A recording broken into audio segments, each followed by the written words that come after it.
Hello everyone, I am Grandmaster Renato Quintiliano, and I will show you what happened in round 9 of FIDE Candidates. So let's see what happened. We had a very interesting round with many decisive results. We had 3 decisive results, but we will start by the only game which was drawn because it was the most important game of the day between Caruana and Nepo. This was a really critical game for Caruana because he was 1 point behind Nepo, so he really needed this victory to level the scores.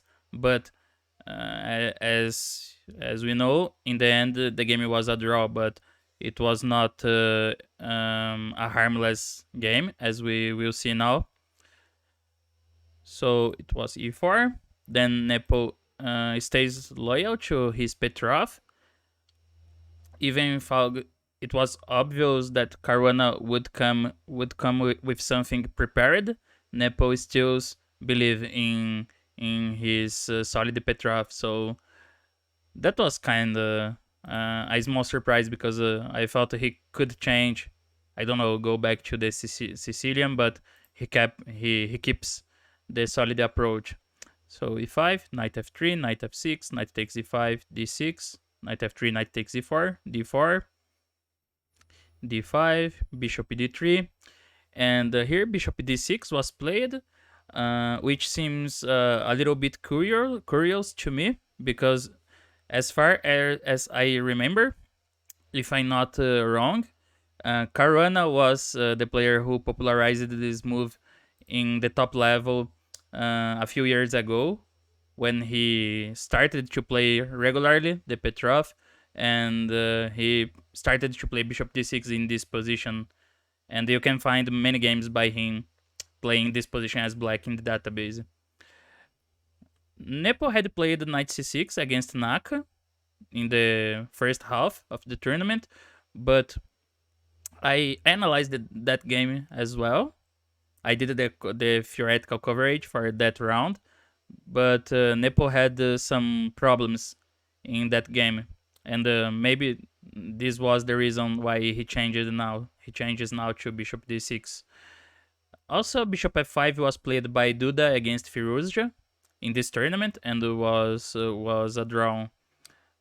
But this time bishop d6, then castles, c4, c6. All of this very normal, and rook e1 was Caruana's choice.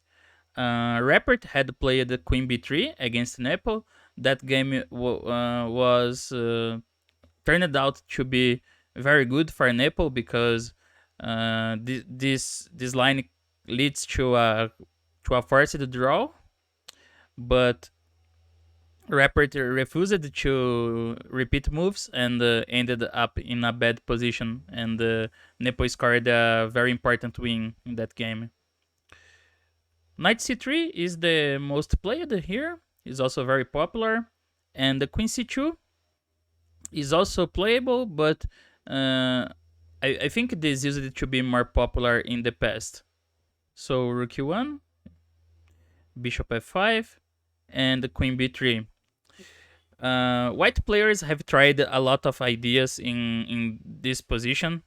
Many different moves, many different paths, like knight c3 or queen c2, c takes d5, c5, or even knight g5, for example.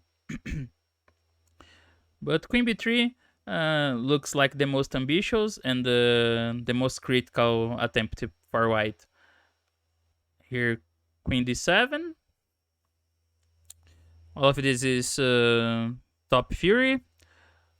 Knight a6 is also an option.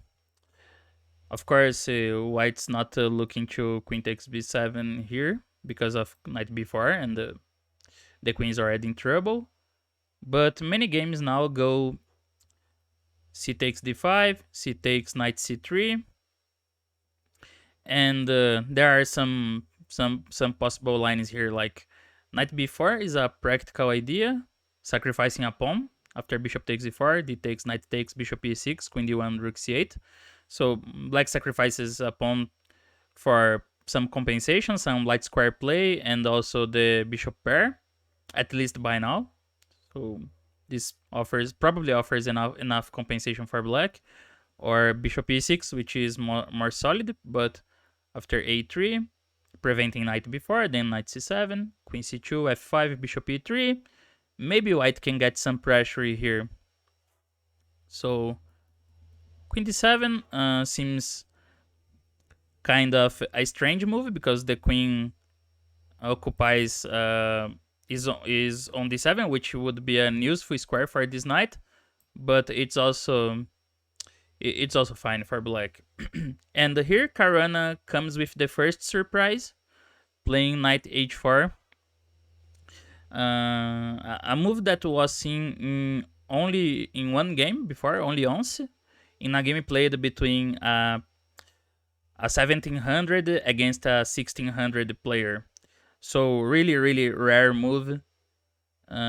Shows fine preparation by him. And as we will see, also in practice, it's a very dangerous move for black. It worked well in the game, because we will see there are some practical challenges here for black, which are not so easy to solve. So knight c3 is by far the most played, and was how Carlsen played against Nepo in their World Championship match, but that game was drawn. And also c5 was seen in a few games.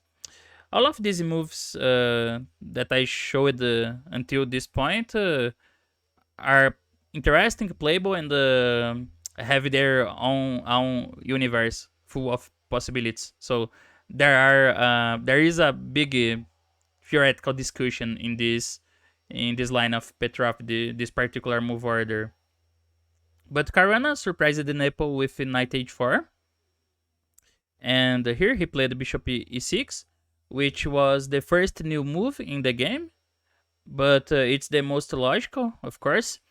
The aforementioned game between two lower rated players went d takes c4, but this doesn't look right for white, because after bishop takes, then black is right facing some problems here, right, with the knight and the bishop. So this will end up being better for white, like knight f6, knight d2, b5, knight takes f5, queen takes bishop e2, and by simple moves, white gets the bishop pair and a pleasant position with pressure on the queen side. So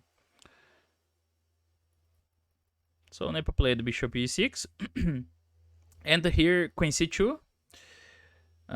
White can win a pawn, bishop takes e4, d takes, rook takes, but usually this leaves white's position a bit badly developed, because after b5, for example, knight d2, knight a6, looks like white's pieces are not so well coordinated, and also white's queen side seems a bit cramped, while black is still playing rook a8, for example, and keeps developing very fast. So this seems at least risky for white. So queen c2, and here here Nepo played knight a6 after thinking by a few minutes. Actually, after knight h4, Nepo was already spending his time, and here he fought by 7 minutes for 7 minutes again.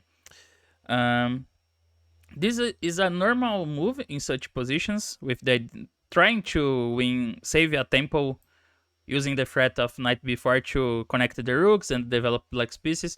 But sometimes the knight is in danger of being misplaced on a6, and black can struggle to solve this practical problem of how to improve this knight. So the option was f5. This was an interesting alternative. Then knight c3.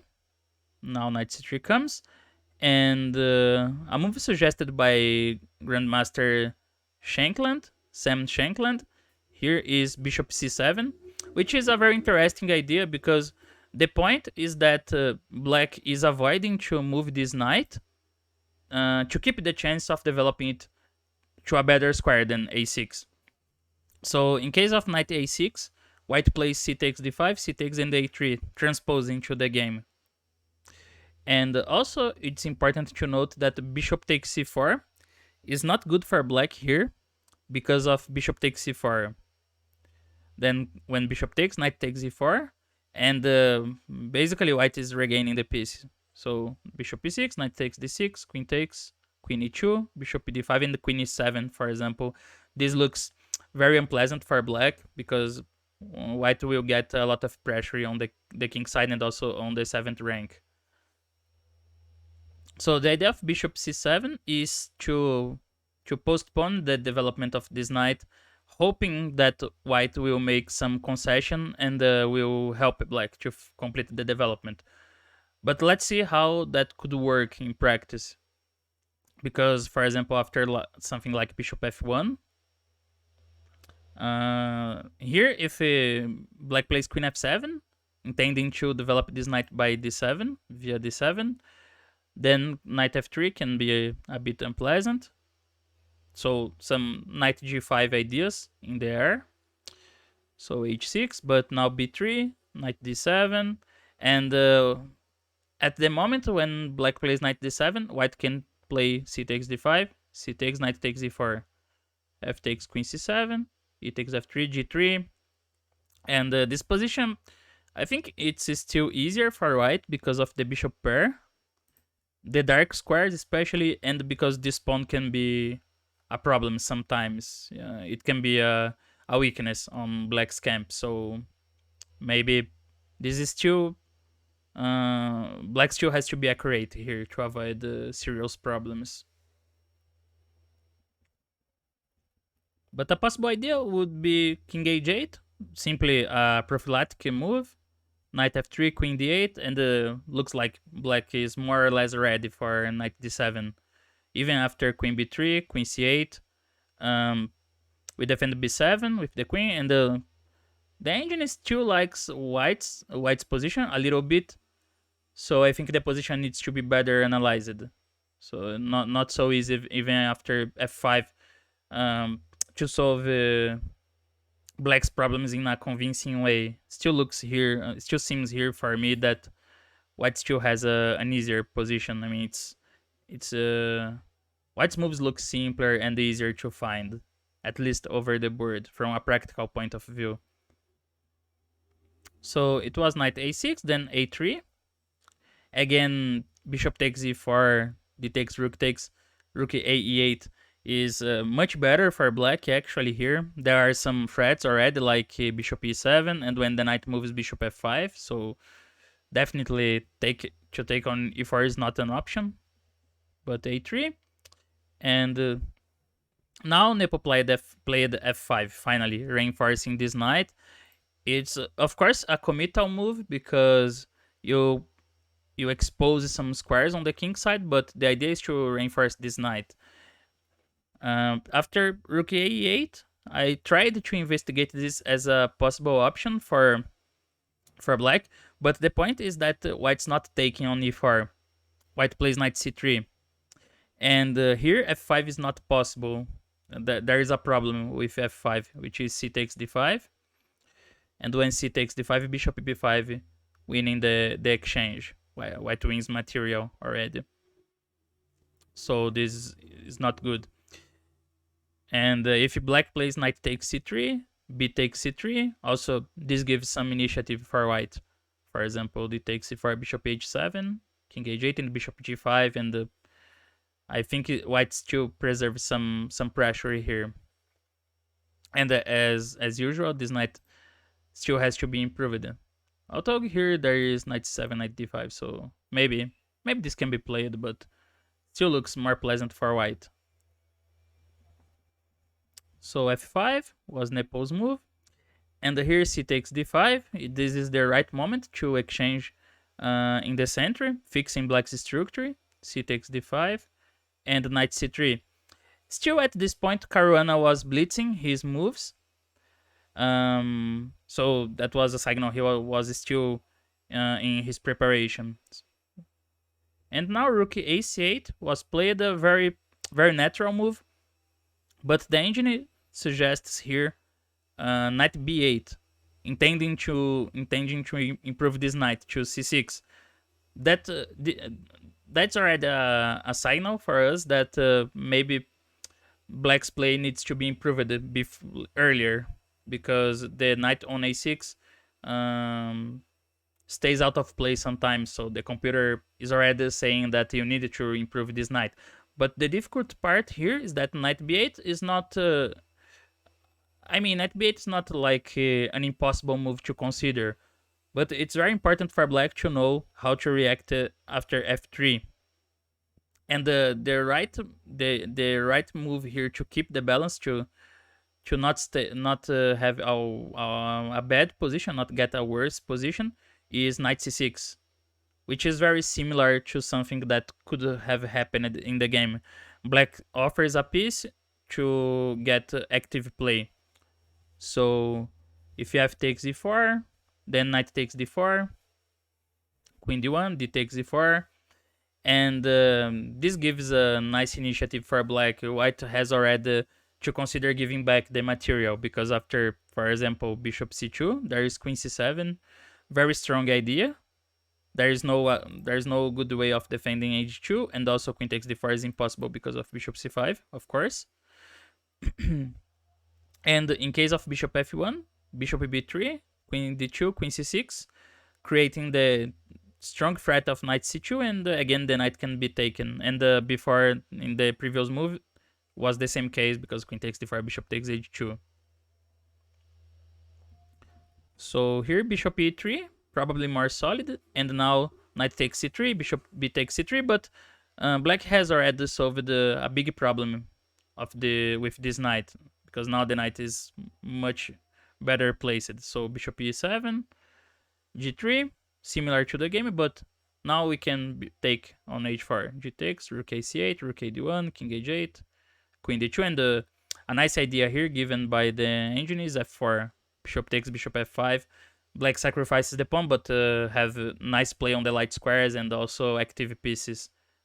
That's that's playable because the knight is better now on c6 and not out of play misplaced on a6. So that makes a huge difference for black.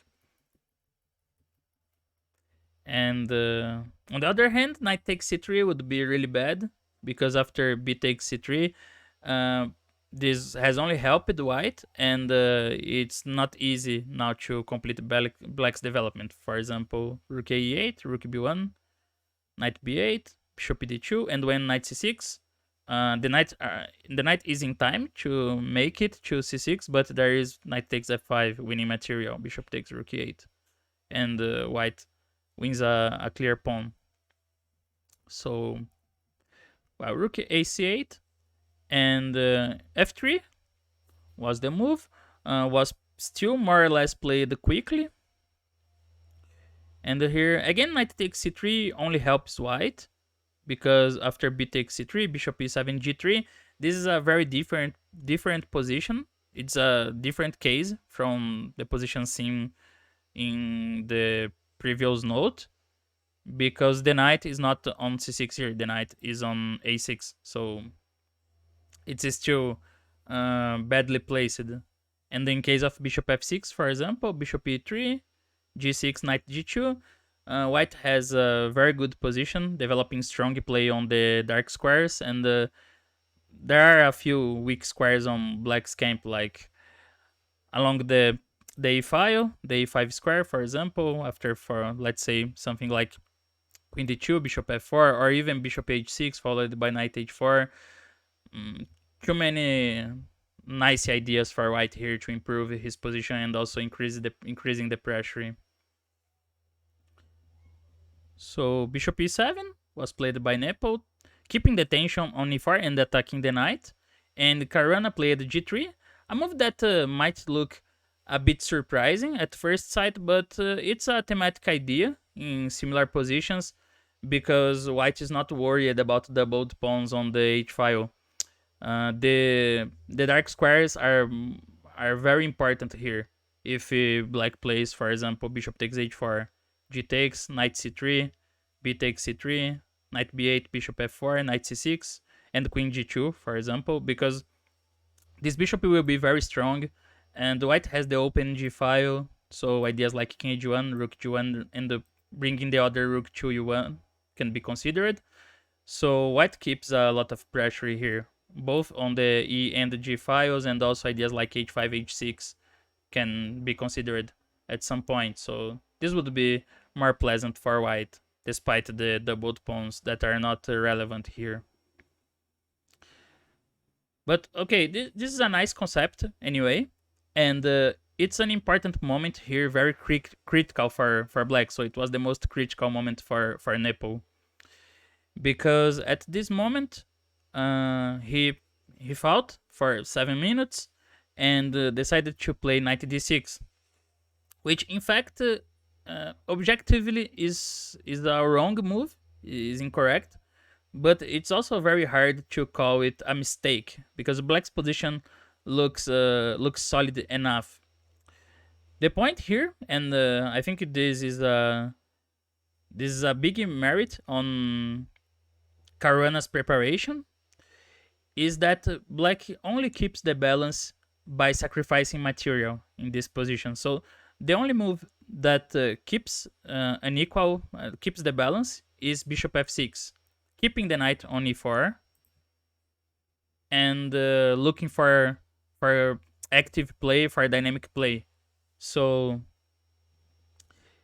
if bishop e3 first rejecting the sacrifice, then knight d6 is a completely different story, because the e file is closed and also black has activated the bishop on f6. So this makes a huge difference. The critical line is f takes e4, then f takes e4, bishop takes a6. Bishop f1 looks worse, because after bishop takes d4, for example, if king h1, bishop f2, rook d1, d4, and black is already regaining the material with an attack. And after bishop e3, takes, and d4, again, black is already regaining the piece. So bishop takes a6, bishop takes d4, bishop e3. Again, king h1 is risky. I mean, this is a mistake because it leaves white in trouble after b takes a6, bishop f4 and bishop f6, for example, threatening both g5 and d4. And in both cases, this will be very difficult for white, like knight d2, d4, and queen takes e4, rook f e8, knight e2, bishop d5, queen d3, queen h3, and black's attack looks already crushing here. There is no way of defending this knight if you rook g1, bishop c4, winning. And after bishop e3, bishop takes e3, rook takes e3, b takes a6. So after b takes a6, we have an interesting position because black has 2 pawns for the sacrificed piece. So, and also there were not so many difficult variations to reach this point. So we can assume that Nepo likely saw this position in his analysis. But from a human perspective, I think it's easy to assume that black is nearly lost here, because we have 2 pawns for the piece, but this is not even enough material. But most importantly, black's pawns are not advancing so quickly and don't look so dangerous. Also, it's easy to imagine white consolidating his position here by means of rook d1, rook d4, queen d2, for example, knight g2, and establishing strong play on the dark squares, keeping the control and consolidating the material advantage. So I wouldn't be surprised if Nepo saw this position but didn't go for it, because it looks very quite counterintuitive for a human player to go for such a position. Nevertheless, the computer says it's equal, and says that black should have gone for this position. Let's see some analysis here. For example, rook d1 is very logical, then queen f7, and rook e1. Queen d2 here is strongly met by d4.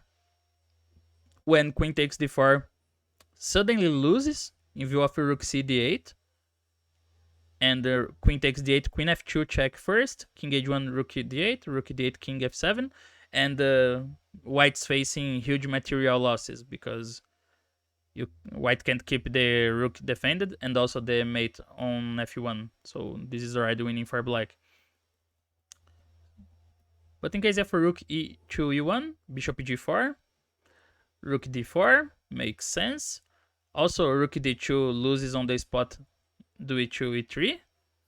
The pawn can't be captured, of course, can't be taken because of the mate on f1. And in the next, black plays e2, and it's delivering mate on f2, either on f2 or f1. But rook d4, queen f6, and again, rook takes d5 is bad in view of the same idea, e3, threatening e2, winning. And in this case, white has to play knight e4, but rook takes c2, rook f6, knight f6, rook f6, rook e3, bishop h3. Again, looks very bad for white. Like rook takes rook f3, rook takes, knight takes, rook g2, king h1, rook takes b2, and the black has a winning endgame. So queen d2, and here e3. But all of these moves are the only moves for black. So almost the whole sequence is composed by only moves. So bishop g4, rook d4, queen f6, queen d2. Then here e3, another important move. Queen takes e3, rook c e8. And there are two options for white here. The simplest is queen takes e8. After queen f2, king h1, bishop f3, there is a forced draw. Knight takes, king h1, queen f2. Here we can't play rook takes e8, because after rook takes king f7, there is rook f4 winning. But bishop f3 secures the draw.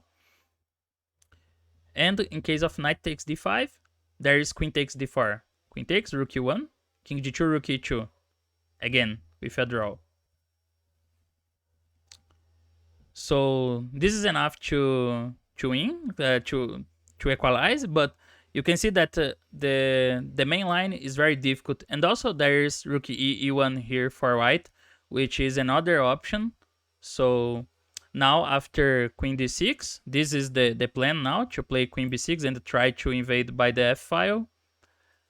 Queen d2, queen b6, king g2, rook f7, then rook e2, rook cf8.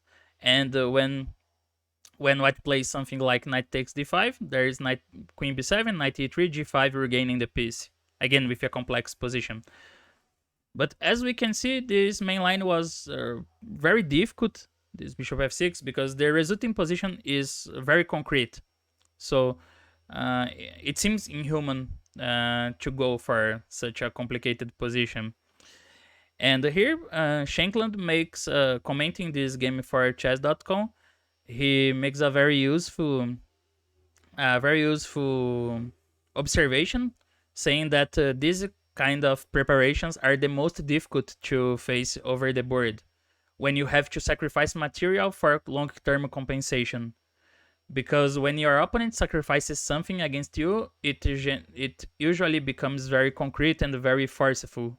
So you only have to be accurate in calculation to understand and finding the right path. But here, when black is forced to sacrifice by long-term compensation, things become much harder.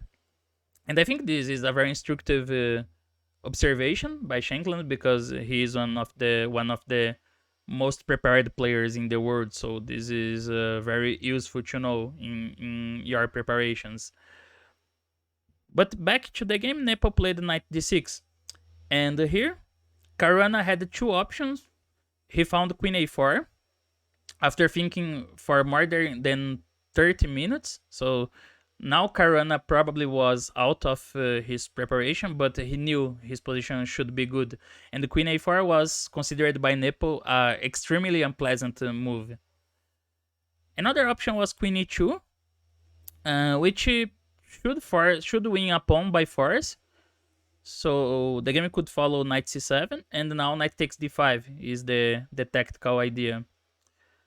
Because after bishop takes d5, queen e7, queen e7, rook e7, but after knight a6, knight e6, looks like black can get some counterplay with ideas like g5, and also the d4 pawn is already attacked. So Caruana's move looks more, I don't know, more consistent to me, more unpleasant for black. Of course, if black exchanges on the queens, the position will collapse very quickly. So Nepo played bishop f6. Rook c6 was another option. Was maybe a better defense, but after bishop takes a6, bishop takes h4, g takes. Because if your rook takes a6, then black's losing a piece. And then bishop takes h4, g takes, rook takes a6, queen takes d7, bishop takes, bishop h4. This is still unpleasant for black. There is pressure on d5, on the 7th rank, but mainly this bishop is much stronger than black's bishop. So this, in practice, would give you very nice chances for white. So the game went bishop f6, queen takes d7, bishop takes, knight takes d5, bishop takes g4, and king g2. Instead of exchanging bishops on e3, Caruana keeps more pieces on the board. And here we can stop and say that the opening battle is more or less over, and it was won by Caruana. Because despite the position has a almost symmetrical structure, we can see that White's position has more potential. Because White's keeping pressure on f5, on the e file, and moves like bishop f4, rook a d1 are coming. At first sight, looks like black has more pieces developed, but this is not exactly true, because these pieces on the d file can be exposed to attacks, and the two knights are not well placed. They are the a6 knight is out of play, and the d6 knight looks unstable. So after bishop f4, here white has the concrete threat of knight e7 already. Not only winning the exchange, but the f5 pawn will be in danger. So we can say here, we can easily say that white has the advantage and the white is pressing. So black's position is very difficult, but obviously not he's not lost. And from this point, Nepo started to play very accurate in the defense, starting by rook c2 e8. And later, Caruana had a difficult moment in which he had to choose between 2 or 3 options, and it was difficult to see how which of them was the better move, and he failed to keep the advantage. So eventually, the game was drawn.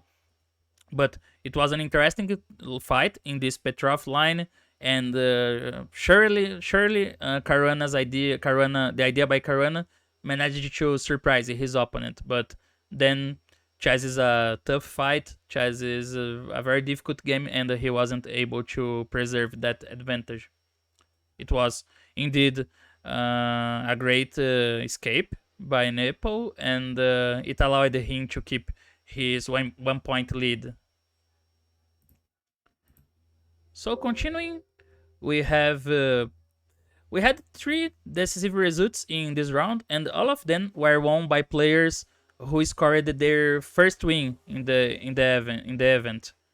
Starting by the game between Firouzja and Rapport. So Firouzja opened with e4, e5, knight f3, knight c6, bishop b5. We had another Berlin, d3. This anti-Berlin has been seen in many games in this tournament. Bishop c5, and now castles was played. Also, bishop takes c6, d takes knight bd2 was played by Caruana against Nakamura in the first round. And the castles directly here was played by Rapport against Nakamura in the fourth round, round 4. Knight BD2 was played by Nakamura against Radjabov, round 2. And Bishop G5 was played by Duda against Radjabov, round 3. Or no, round 4. So a lot of tests already in this position in these candidates, and also c3 will be seen in the next game. But Firouzja played the castles, then knight d4, knight takes, bishop takes. This is supposed to be a solid line for black, exchanging the knights. But checking in the database, I saw that white players have tried a lot of things here, a lot of ideas, and the position perhaps is not so harmless. So c3, bishop b6, and knight a3 was played. This setup has the point that the knight will come to c4 anyway, as it would be in case of knight d2. But here it has the advantage of keeping this bishop open, so it offers more options for white. Knight d2 or bishop g5 are more popular, but knight a3, c6. Here Rapport was still spending some time. For example, in this position to play c6, he spent almost 10 minutes. And it's a well-known position, so that might suggest that he was not so prepared for this game or for this particular line, particular variation. Bishop a4, a4, and d6 was played.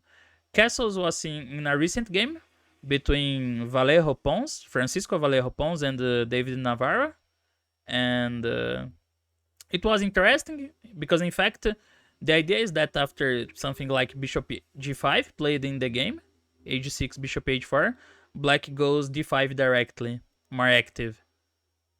Then the game went e takes d5, c takes d5, rook e1, g5, bishop g3, bishop g4, queen d2, e4, with a complex and very interesting game that eventually ended in a draw. So d6, and here was Firouzja time to think for some minutes, and later and after thinking by 8 minutes, a little bit more than 8 minutes, he played bishop b3, which seems like a normal but also a logical move to keep some flexibility for white, because he is not developing the bishop so quickly. And also, I think he intends to play knight c4 without giving some tempos for black. Like it would be, for example, after knight c4, bishop c7, bishop b3, because now black is already threatening b5. So he has to deal with this threat. Maybe he wants to play bishop b3, and in case of bishop c7, he can play another move. I see that these positions in anti-Berlin lines, especially this one, have a lot to do with flexibility. Like both sides try to keep some options open and try to confuse the opponent by making use of these different move orders. And here Rapport played queen e7, which was only seen in one game before this one. Firouzja said that this was kind of an inaccuracy, was a small inaccuracy, but he thinks it's maybe playable, but not ideal, not the best continuation for black. There are some solid options like h6 here, preventing the bishop g5 ideas. And the point, which will be very important in the game, is that after knight c4, bishop c7, if white plays f4, now black has the stronger response b5 here. This is a very important response for black. So knight e3 was played in one game, castles and queen f3. I think the idea is to prepare knight f5, but now black could play a5, a4, and bishop e6. The inclusion of a5, a4 makes this bishop unstable on b3, and after bishop c2, queen d7, black should be well developed here to play d5 at some point. and keeps a good position, at least a very solid position. Also, a5 here can be considered, because after knight c4, bishop c7, black is already advancing the queenside pawns, so this is an useful idea.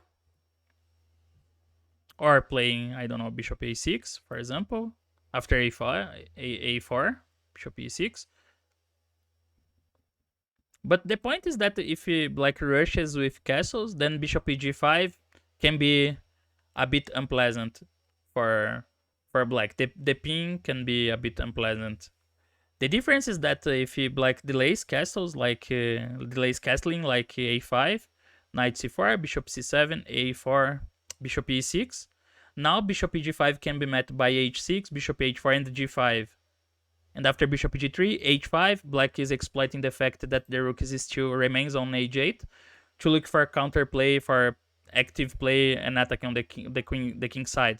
So after f3, h4, bishop e1, d5 is already very active for black, and white is already in trouble in this position. But in the game, queen e7 was played, then knight c4, and here Rapport played the bishop e4, an over the board novelty. It's a new move, but hardly can solve black's problems. Now bishop c7 had been seen, was played by Vidit against Karyakin, but the difference is that now with the queen on e7, we can play f4, white can play f4, and now b5 doesn't work because of f takes e5. And if b takes c4, e takes f6 is attacking the queen. This was the main difference. With the queen on d8, this wouldn't be possible, but here it works very well for white, because after g takes f6, bishop takes c4, white's completely winning. And after d takes e5, knight e3. Then the knight goes to f5, bishop takes, rook takes, h6, queen f3. And okay, in the game black won. It was a blitz game, but it's easy to see that white is strategically winning here with huge pressure on f7 and also strong bishops and the rooks coming to f1, so clearly much better for white, or already winning. So bishop e4 was played, then queen e1, and here Rapport played bishop c5, insisting on this idea of keeping the bishop on this diagonal a7 g1. But as the game shows, this plan proves to be wrong. It was still more solid to go back, bishop c7 to retreat, and after f4, bishop e6, go back to avoid the ideas like f5 and trapping the bishop.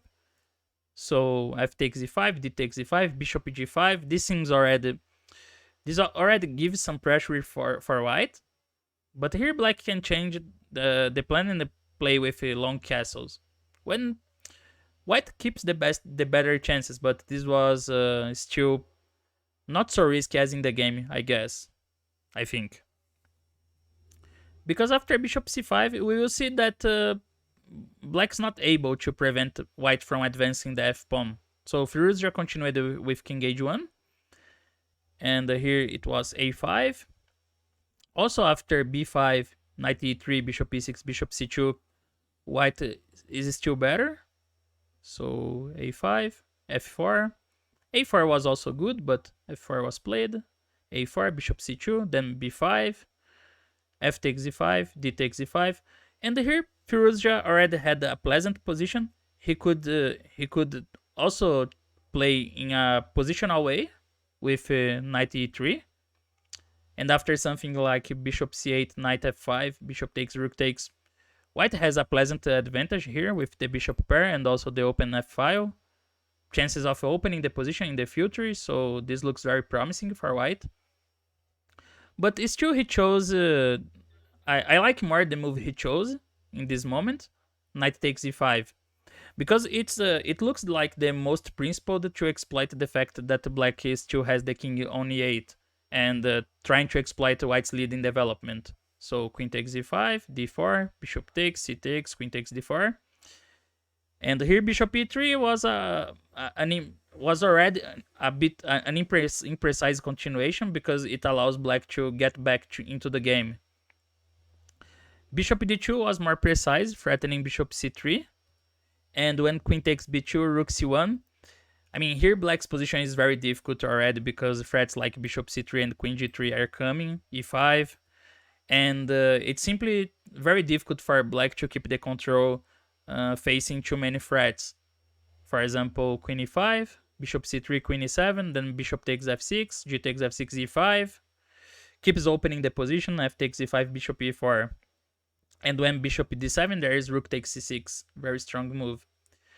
So white is likely to regain all the sacrificed pawns, and black will still have the king exposed in the center, or because there is no safe square for the king here. So this is very unpleasant for black, and this is only one of the lines. From this point, there are many ideas for white, many ways to increase the pressure, of increasing the pressure. On the other hand, after bishop e3, Rapport took yet another pawn, queen takes b2, queen f2, but now bishop e6 was a nice defensive move, creating the idea of knight g4 and also overprotecting f7, protecting f7 in advance. So here Firouzja played bishop d4, queen b4, bishop c5. Now, for example, bishop takes f6. To take on f6 wouldn't help white because after rook g8, the king is coming back, the queen is coming back to e7, and black is already better. So bishop c5, queen c3, and rook c1 was played. Firouzja didn't repeat moves and played rook c1, trying to keep the initiative, keeping the tension. Well, at this point we can stop, okay? I think black managed to get some chances to hold the position, but in practice, it always seemed more difficult for black when I was watching the game because, okay, white has 2 pawns down, but the pawns are not important by now, and this king looks like constantly in danger in the center. So when I was watching the game, I always thought that Rapport's position was more difficult, and he had to be very careful here to avoid being in trouble. And in the end, this evaluation was more or less right because Rapport made a few imprecise moves, and suddenly his position became very, very difficult, and Firouzja won with a very strong play, very nice power play, exploiting the initiative. So that was the first win by Firouzja in a candidates tournament, in this candidates tournament. And yeah, in the opening, looks like Rapport's queen e7 was perhaps the beginning of his problems, because basically after knight c4, bishop g4, queen e1, bishop c5, king h1, f4 is coming very fast, and this looks already a bit dangerous for black. Well, we had another Berlin in this round between Radjabov and Nakamura, and this was kind of the mini match of the Berlin, because the first game between them, their first encounter, was also a Berlin. So e4, e5, knight f3, knight c6, bishop b5, knight f6, d3, bishop c5, and the Radjabov played with c3, which used to be the main move, avoiding this knight d4, exchanging the knights, as we saw in the previous game in Firouzja against Rapport. Knight bd2 was played by Nakamura against Radjabov in the first half of the tournament, in the second round. But Radjabov played with c3, castles, and d5. This is a very energetic line, a very concrete way of trying to solve black's opening problems as well. Because d6 is the solid option, but Nakamura played d5, and here knight bd2 was Radjabov's reply. Bishop takes c6, b takes c6, knight takes e5. Looks like white wins a pawn, but in fact after d takes e4, d4, bishop d6, black is totally fine. Here it's very risky to go for the pawn with knight takes c6, because after queen e8, this knight has no good squares, and after For example, knight a5, queen b5, knight b3, bishop g4. Black is already developing a winning initiative on the king side. So not a good idea to go for the second pawn. E takes d5 is another critical line here. Queen takes d5, bishop c4, queen d8, and there are many ideas here for white, many ways of trying to fight for the advantage, but it's mostly based on trying to get some PC pressure against e5 or on the king side, for example, with ideas like knight bd2, knight e4, and try to keep pressure in the center and on the king side. But knight bd2 was played, d takes e4, d takes e4, and here a5 was played by Nakamura, also a very strong move. The idea, there are two ideas. The first of them is very clear, is to avoid b4 by white, and this way secures the active position of the bishop on c5. So, for example, after queen e7, white can play b4, bishop d6, a3, knight d8, rook e1, a5, rook b1. This was played by Anand against Abdusattorov, and Anand won the game. White has a little bit more space here. I mean, black should be okay with correct play, but this is not always easy in practice. So Anand eventually won. So a5 avoids this idea. And here Radjabov played the queen c2. This is already a rare move played by Carlsen only. Carlsen owns in a blitz game, but still a very rare move because queen e2 is much more popular, can be found in many games, but the engine usually likes, in many different variations, the engine recommends this queen on c2. Maybe there is the option of keeping e2 for the bishop, to retreat this bishop to e2. So queen e7, and here a4. And now Nakamura played knight a7, which is another point behind a5. Black vacates the a7 square for this knight and tries to attack the bishop. Knight b8 was played by Kremnik against Carlsen. This is another way of trying to reroute the knight. Playing with c6, knight d7, and trying to improve the knight later. But Nakamura chose knight a7, but this was played also after...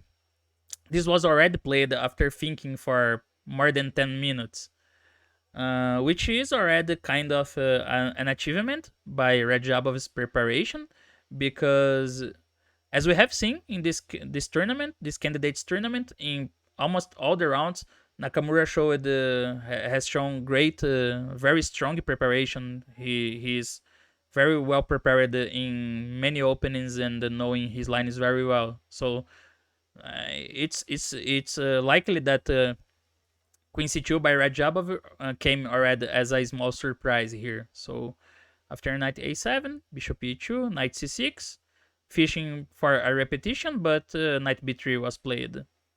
And here, bishop a7 was a novelty by Nakamura, but judging by how the game continues, how the game goes, we will see that this turns out to be an imprecise move. At least slightly, a small imprecise, let's put it that way.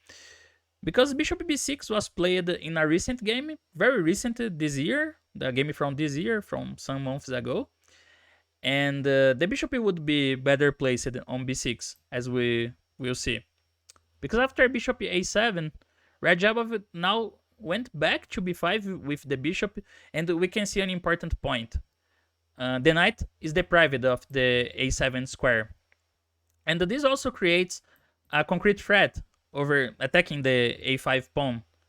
So this is the main reason, because the bishop is not well placed on a7, and that's the reason it would be better placed on b6.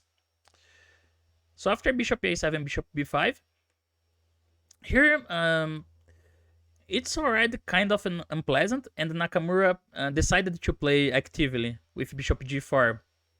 After thinking by a lot of time, almost 30 minutes, But as we will see, I think in practice this is an interesting move, an interesting idea, because he's offering the pawn on a5 to get some chances on the king side.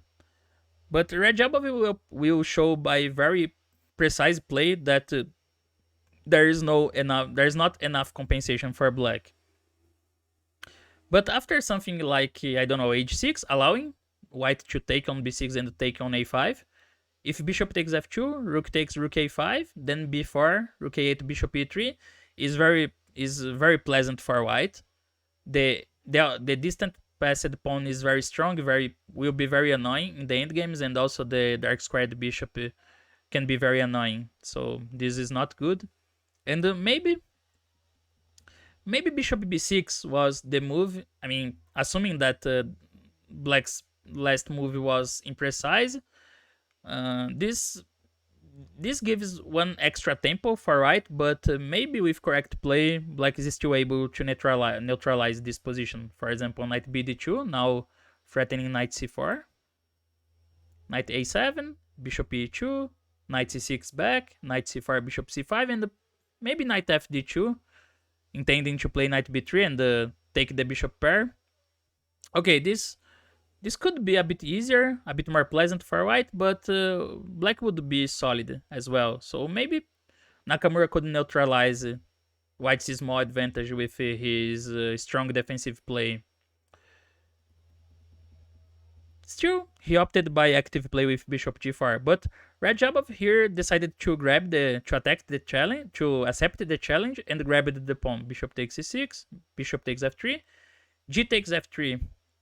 This was the move I think Nakamura might have he might have overestimated his chances in this position, and okay, he underestimated this move because he saw that he had seen that bishop takes b7, knight g4, g takes f3, queen h4 forces a draw.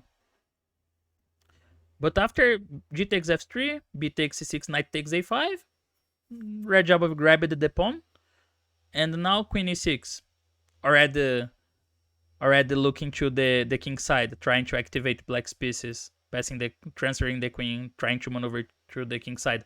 Of course, after bishop takes f2, again, queen takes, rook a4, a5, b4, rook a8, a5. White has a big advantage here. The passed pawn will be very strong, and secures a big advantage for white. So queen e6 was played, but here Radjabov made a few precise moves in sequence. So queen e2, first, very important, bringing the queen to help on the king side. So if queen h3, this is simply harmless, and white can play knight takes c6, grabbing another pawn and achieving a winning advantage. So knight h5, and first he played b4, reinforcing defending the a5 knight, king h8, and here king h1, very precise move again. Bishop e3 had the problem of f5. This move was not good before because in that case queen c4 exchanges queens and stabilizes white's advantage. So king h8, but now king h1 was very precise because after bishop e3, f5 is already complicated. Now suddenly black has enough compensation for the pawn because after bishop a7 there is knight f4, strong intermediate winning.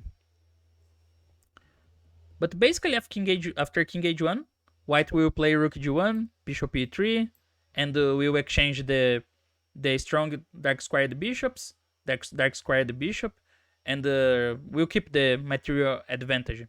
So Radjabov kept playing very precise, finding good moves, and converted his material advantage in a very convincing way, very good way, in fact, very precise. So this was kind of a surprise. It's not easy to see Nakamura being surprised in the opening, especially in this tournament, but it was a nice piece of preparation by Radjabov, and later he also shown very precise play to exploit the advantage he had achieved before. And scored his first win in the tournament as well. And to finish here, we have Ding Liren against Duda. This game went in a very technical way. So Ding was with white and played c4. Despite Ding still keeps loyal to his English, despite losing for Nepal in the first round, he still keeps playing his favorite opening, I would say. Then knight f6, g3, e6, bishop g2, d5, knight f3. And here Duda played d takes c4. This is a way of stepping out of the classical Catalan paths, because after something like bishop e7, castles, d4. I mean, white has also the option of playing b3, keeping the flexibility, but d4 transposes to the Catalan with the small advantage that white has avoided the lines with bishop b4 check. So this might have been Ding's idea with this move order. So d takes c4 is basically the way of avoiding transposing to the Catalan. Queen a4, and here knight bd7. Another popular line is bishop d7, queen c4, c5, because black intends to play bishop c6, knight bd7, try to get this bishop on the long diagonal, and then after knight e5, the black plays queen c8. With a position that eventually white will get the bishop pair, will take on d7 at some point, and black will have a solid position in return, but the bishop pair can be exploited in long term. So Duda decided to play knight bd7, queen takes c4, and a6. This move order aims to develop the queen side as quickly as possible with b5 and bishop b7. So another way of trying to solve this problem is with c5, castles, and b6, which seems a bit risky, but in fact black is fine, because after knight d4 there is knight e5, a nice intermediate, then queen b3, rook b8, and black should be okay here. I mean, it has to be well prepared, but looks like black is okay. So white plays d4, bishop b7, knight c3, rook c8, rook d1. Usually white has a small pressure in such positions, but with correct play, black should be able to neutralize as as usual. But okay, this game went a6, more popular. And here queen c2 is a precise move before black plays b5, of course, because in case of castles, then b5. And this is just fine for black. The bishop's coming to b7. Black will play rook c8, c5, and will develop his pieces very comfortably, in a very comfortable way. So queen c2. And now, of course, b5 is risky, obviously. But then c5 first, and knight c3. This is an important. Here, the move order is important for both sides, because after castles, black can play knight b5 directly, and knight e5 is simply met by knight d5, knight d7, queen d7. The bishop is coming to b7, so black's okay.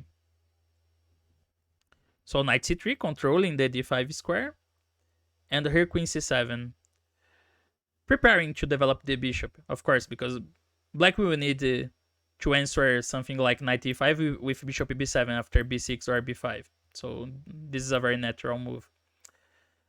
An important game from the last candidates went bishop e7 between Nepal and Alexeyenko.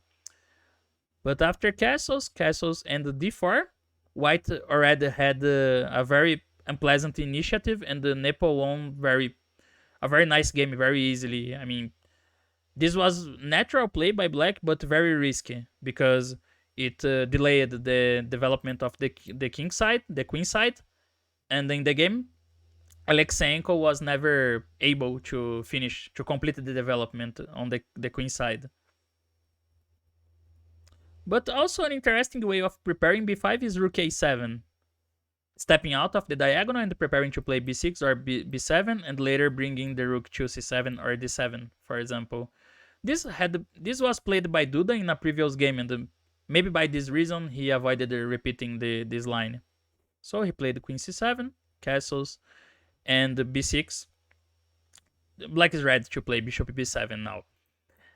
This might look a bit timid, like b5 seems more active, but there is a small strategic problem here for black. In case of b5, white has not committed the central pawns yet. White has not decided about his formation in the center. So white can play a4, forcing a concession by black with b4, and now this knight goes to d1, because the idea is that after bishop b7, we play not with d4, but d3. Bishop e7, knight e3, and the knight goes to c4. And later, white can continue with e4, b3, creating a very strong position in the center. And in this structure, white's pieces will remain passive. So this is an important detail of why black plays b6 and not b5 here. But then b6 was played, and now finally Ding tried to exploit his small lead in development with d4, trying to open in the center. Here bishop b7, this is of course safer than c takes d4 because of bishop f4 now. And this is already winning for white. For example, bishop d6, knight takes d4, threatening the rook. Now bishop b7 is not possible, and after rook b8, knight cb5 is a strong tactical idea. The queen is defended on c2 by the d4 knight, and after a takes b5, queen takes c7, white wins. So this is very bad for black. Bishop b7 and d takes c5. This position has occurred in a few games, but d takes c5 is less played, so Duda started thinking here.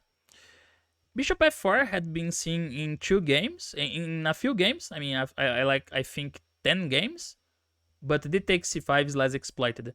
Well, Ding's idea here is might look not so ambitious, but it's very practical, because he played d takes c5, bishop takes c5, bishop f4, bishop d6. This is very natural, because after something like queen c8, rook ac1, castles, knight a4, white gets some pressure, like on b6 and c5. So the game went bishop d6, bishop takes, queen takes, rook fd1, queen c7 is the right square for the queen, because after queen e7, this was played in one game, but after e4, rook c8, queen e2, white's already getting some pressure. For example, the game went castles, knight d4, threatening e5, rook c5, knight b3, rook c7, e5, knight e8, bishop takes b7, rook takes, and here rook d4, for example, looks very pleasant for white, with more space and pressure on the d file. So the queen should be on the queen side, queen c7. And now there was a game between Aronian against Wojtaszek with rook c1. But after rook c8, queen b1, queen b8, knight g5, bishop takes g2, king takes queen b7, f3 castles, black had not too many problems to equalize, and the game was drawn. But Ding tries a different idea here with rook d4. Also very natural. It's a very natural novelty, but his idea is to increase the pressure on the d file and try to get an easier game from this small advantage.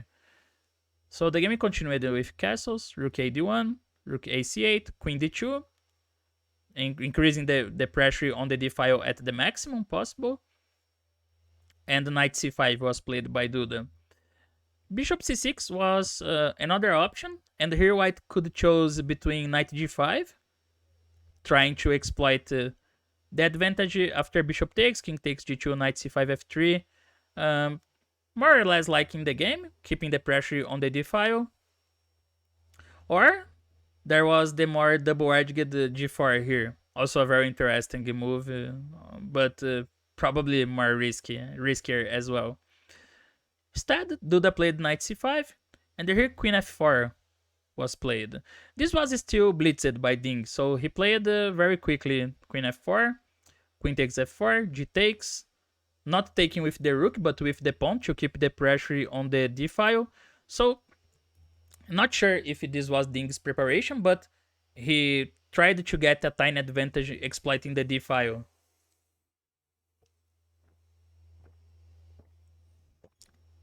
In fact, this is not a big advantage for white or something like that, but it's very practical because it's easy to keep a small pressure in positions in such positions, and this of course is a nice choice for technical players like Ding or Carlsen, players who like to play in the end games and exploit small advantages.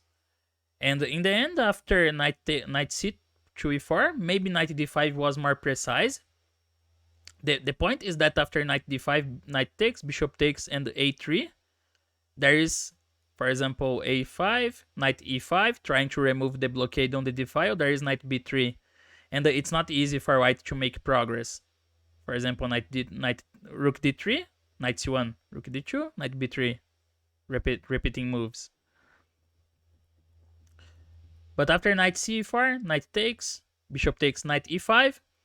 Here it was easier for Ding to put some pressure, so the game continued. If bishop takes g2, king takes, knight d5, there is f5, and the white has some initiative. But after bishop d5, a4 was played. He could play bishop takes, knight takes, and f5, but he decided to keep more pieces, a4, a6, and e4. And Duda still defended very well, very solid. But the thing is that in these positions after the bishop d3, rook d3, rook c1, there were some changes on d1, takes, rook c4. Even here, the computer says it's nothing serious for black, and black is still able to equalize, but in practice is never easy, because I have played sometimes positions like this as black, and I know in practice it's always harder because it's very easy to keep finding moves for white, like he can press on the c file or playing rook d4, bishop b5, play f3, bringing the king. Like white's plans are very simple, very easy to find, while black sometimes has to find some not so obvious moves to keep the balance or try to dynamize in to play, or black has to play actively, look for dynamic play, and it's usually more difficult to understand when black should change the character of the game or when to keep the position solid. And that was exactly what, more or less, what happened, because Duda tried to defend well the position, but in the end, Jing showed great technique to emerge victorious, to win the game, to grab the point, and also scored his first win in the tournament. But this was, I think, an interesting opening as well. Not so sharp, not so critical, but he was looking for a tiny advantage after exchanging queens with the d file, and he managed to prove that in practice this was unpleasant for black. So that was our theoretical coverage on round 9 of the FIDE Candidates. I hope you have enjoyed, and thanks for watching.